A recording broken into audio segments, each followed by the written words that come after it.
Hey guys, what is going on? This is Ip of Rage Quit TV, gonna be casting the IPL 5 Korean qualifiers. We have new star San, also known as San Zenith, back in the old days. He is up against MarineKingPime on one of his many accounts. He has an account for every single day of the week. This one just says MarineKingPime in Hangul. He is a ladder beast. Every single account he has is like Korean Grandmaster. He probably holds at least 5 Grandmaster accounts, and he can play every single race, but we all know and love him as Terran. And we'll see exactly what he ends up doing this game. You can't really predict Marine King's play. He does something different every single game, and that kind of stems from how much he actually plays this game. He is on Korean ladder all day, every day, and no one really knows exactly how much he plays because he just has so many different accounts. You can't keep track of them all, and when you thought you have, well, he just has a new barcode account that no one really knows about unless you are on Team Prime itself and can watch him actually play, which would be a treat. He is going up against San, who is like I said, back in the old days, he has been in StarCraft 2 for as long as I can remember, always in the GSL. You always hear San Zenith. That is just a name I have engraved in my mind. I don't exactly know how he plays, if he's aggressive, macro, or whatnot. I haven't seen him play in a very long time, but he is a very good Protoss, and, well, he probably has played against Marine King a lot, so we'll see exactly what he ends up doing. He isn't going to be scouting after the gateway, just going to go for a 12-gate, 13 gas, and Marine King actually going to be getting this gas first, so we'll see exactly what he ends up doing with this. Could be Cloaked Banshees, but all I know is he's probably going to get a factory immediately after this barracks finishes. Otherwise, I don't know why you would get a gas first, or may even proxy something, because Marine King, he does love his proxies, especially in game number 1 of a actual series. Again, this is a BO3, and San going to be building that Cybernex core at 15 supply, then going out to scout. A little dangerous to scout Marine King so late. We'll see if he can actually get any vision. There's always going to be a Marine at the ramp, so the only thing he's looking to do is count the number of Marines. That's the only chance he has to get any scouting information, or maybe see like a Marauder. I don't know exactly, but at this time, he should be getting to Marine King's base in the next like 15-20 seconds, and a Marauder I don't even think would be out by 3:30. 3:30 is the time the second Marine comes on a normal build, to my knowledge, so I don't think he's going to get really any scouting information off. He is going to come up this one ramp, and is he going to turn around? Yes, he is. Doesn't see a single thing, and immediately turns around. As I said, I think the second Marine comes out at 3:30. The probe didn't see a second Marine, but he was up that ramp at 3:30. And if the barracks was placed like back here, the Marine could have been in transit.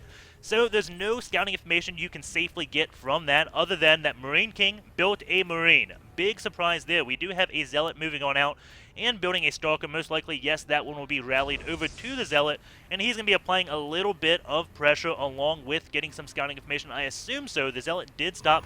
Going to be building 2 more gates, so this is going to be 3-gate pressure, and does have plenty of energy left on this Nexus to continue chrono boosting it.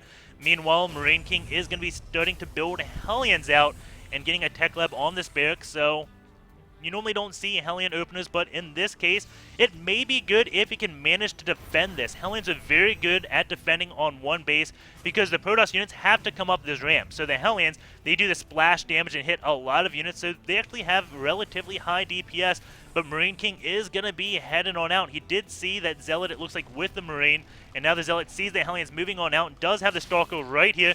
Going to be attacking these Hellions, and that is another Stalker at this one ramp. We do have Warp Gates now just finishing, so the Hellions not going to really be able to do any damage. However, what it will do is probably force another Warp in back at home, which means San Zenith cannot put that 3-gate pressure on immediately, which will allow Marine King to get more Hellions and Marauders up for defense. We do have the Hellions now getting into the middle line, going to be killing off a few probes. Zealot is going to come up, the Marauder and the Hellions are going to kite it. Now the Stalkers are up, and that is a 4 Stalkers versus 2 Hellions and a Marauder. Going to be pulling every single SCV except one to hold this off. The pylon is warping in, which will allow Zealots to warp in on that high ground. As you see, Marine King trying to take that out. The Zealots are now getting focused down by those Hellions while they're warping in. I think they take double damage, so those Zealots go down extremely quickly, but he is taking a lot of SCV kills. But he did kill a few probes off with that little Hellion run by going into this. It is 5 kills to 5 kills, and this pylon will be falling. Marine King, though, did lose a lot of mining time, so it was 5 kills on workers. However, Marine King did lose mining time, so San probably a little bit ahead, and Marine King is going to be transitioning into Marauder Hellion, playing this game very much like it's a TVZ. And that one probe going to come in and get taken out. Doesn't get any more scouting information, but seeing all those Hellions in the Marauders saying, hey, you spent a lot of minerals, so there's no way you have a command center coming up behind this. So we'll see exactly what San ends up doing, if he is going to build a Nexus right away, or think that Marine King is going to go on the pressure. We do see him getting another gas. This will allow him to start warping in sentries, as we do see he is really starved on gas, so he needs a second one to start that sentry production, which will allow his minerals to get a little bit higher so he can build that Nexus. Marine King just looking around for any type of forward pylons that he can take out. And meanwhile, back at home, just going to be producing off this barracks and factory still. No command center, no other tech, and just going to keep going on with these Hellions and Marauders, which can be relatively good, but if these sentries get some good force fields off and split that army in half, just Hellions or just Marauders will not be that great. The supply pylon does go down, which will supply cap San Zenith. Pylon is about halfway done, and you can see the warp in now ready, so he is going to be taking a small hit on his production, but it doesn't really have the money to build anything as he's building another pylon, so as soon as he gets on supply cap, he doesn't resupply cap himself. Marine King going to be coming in, has the Hellions off to the right, Marauders on this way. You can't force field both of those entrances, and San is just going to be falling them back. These Hellions are going to get 2 kills on those Zealots before the battle even begins, and now it's just Hellions and Marauders versus Stalkers and Sentries. I think one Sentry went down there, and now he's going to be tugging the other Sentry. Some beautiful force fields go up, trapping the Hellions, and now the Hellions going to be going up here. We do have a Stalker on that high ground. A Hellion and SCV do make it on, and he is going to go try to kill some workers. And that SCV is trailing the Hellion and is actually going to try to get some repairs off. The Hellion does get 1 probe kill, it looks like, in the heat of that.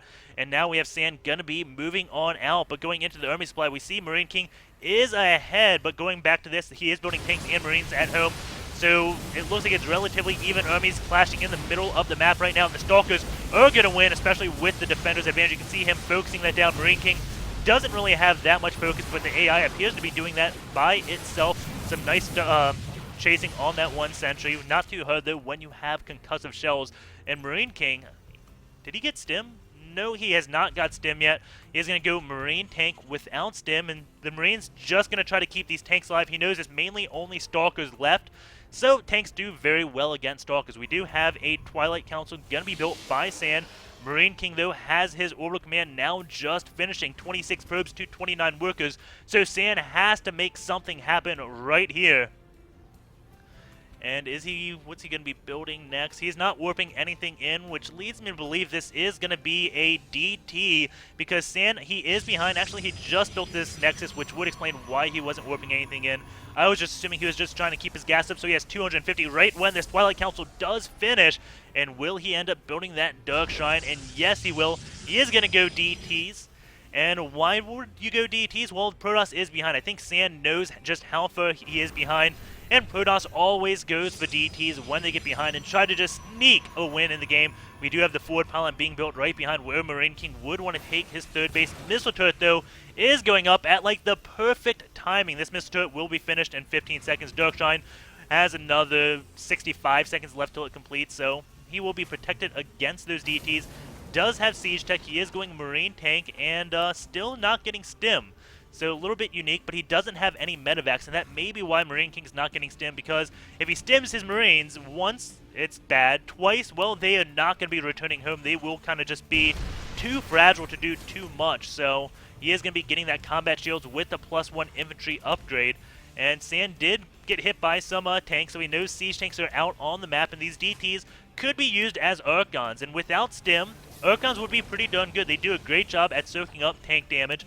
He does have a robo facility, so if he went like a Mortal Archon, if he could actually afford to do that, he doesn't have that good of an economy at 35 probes to those 43 SCVs. That would do relatively well against his force, because both those units don't really die to what Marine King has. Yes, Marine King has Marines. Marines do well against Immortals, but they don't have stim, so their DPS isn't nearly as high as you would expect. We do have the DT going to be making his way over into the main base. Of course, the missile turret did see it. Marine King now knows that DTs are out on the map, and this is exactly what he needs to do.